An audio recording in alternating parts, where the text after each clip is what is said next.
네, 대선이 다가오면서 각 당 모두 이렇게 경선 후보들 사이에 신경전은 치열해지고 있고 또 동시에 자신의 공약을 홍보하기 위한 새로운 아이디어도 이어지고 있습니다. 이어지는 대선 네컷 코너에서 박찬범 기자가 이 내용 자세히 전해드리겠습니다.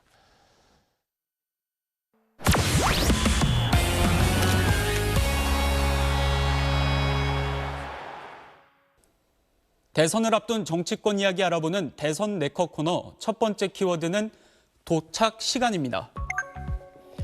오늘 오전 국민의힘 대선 경선 후보자들의 토론회 조편성 행사가 있었죠. 이건 행사장 대기실에 있던 상황판인데 후보들 이름과 시간이 적혀 있습니다. 가장 먼저 도착한 안철수 후보부터 가장 늦게 도착한 홍준표 후보까지 언제 도착했는지를 적어둔 겁니다. 1등부터 8등까지 21분 정도 차이가 납니다. 국민의힘은 대선 경선 후보가 8명이라 토론회를 4명씩 2개조로 나눠서 진행하기로 했는데요.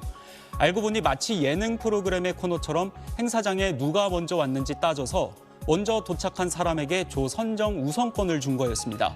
사전에 후보들에겐 이런 사실을 알리지 않았다고 하네요.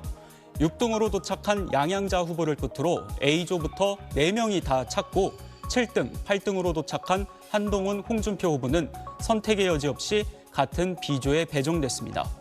황우여 국민의힘 선거관리위원장은 기쁨을 주는 정치를 하자는 차원에서 재미 요소를 넣었다고 말했습니다. 두 번째 키워드는 애국가입니다. 윤석열 전 대통령에 대한 탄핵 찬반 집회가 한창이던 지난 2월 8일 경북지사인 이철우 국민의힘 대선 경선 후보가 동대구역에서 열린 탄핵 반대 집회에 참석했습니다. 이 후보는 연단에 올라서 탄핵 관련 발언은 하지 않고 애국가만 제창했는데요. 공무원 신분이라 자칫 정치적 중립 의무 위반으로 비칠 소지가 있다고 판단했다는 겁니다. 동해물과 백두산이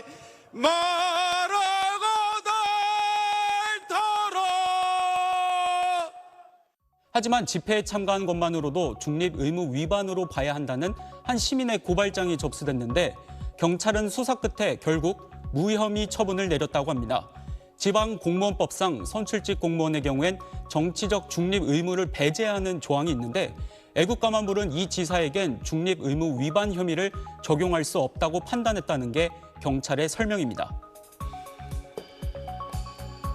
세 번째 키워드는 쇼폼입니다. 요즘 SNS에 많이 게시되는 짧은 동영상을 뜻하는 말이죠. 이 대선 경선 후보들이 쇼폼으로 짧고 굵은 홍보에 주력하고 있습니다. 김동연 민주당 후보는 자신의 인공지능 AI 공약을 영화를 패러디한 쇼폼으로 제작했습니다.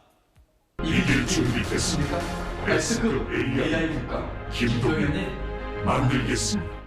안철수 국민의힘 후보도 일본 애니메이션을 소재로 한 공연 영상에 중간중간 자신의 사진을 끼워 넣었습니다.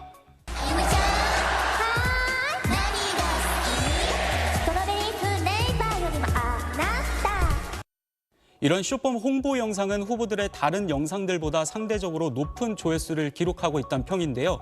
하지만 쇼폼 특성상 짧은 메시지로만 전달하다 보니 후보의 정책보단 이미지만 남아 아쉽다는 지적도 나오고 있습니다. 마지막 키워드는 기자 폭행 논란입니다. 국민의힘 대선 경선이 한창인데 당 지도부인 권성동 원내대표가 기자 폭행 논란에 휩싸였습니다. 권 원내대표는 어제 오후 국회의원 회관에서 뉴스타파 기자와 마주쳤는데요. 권 원내대표는 기자의 취재를 거부했고 질문하는 기자의 손목을 잡았습니다. 자, 내리시고. 이거는 국민께 죄송한 일 같은데요. 일정 시간. 아니, 여기 취재 목적으로 안 들어왔기 때문에 하시면 안 돼요. 잡지는 마시고요. 아니, 이렇게 잡지는 마시고. 뉴스타파 측은 권 원내대표를 폭행 등 혐의로 고소했고 민주당은 공당의 원내대표가 기자 질문이 불편하다고 기자에게 폭력을 행사할 생각을 어떻게 하는지 기가 막히다라고 논평했습니다.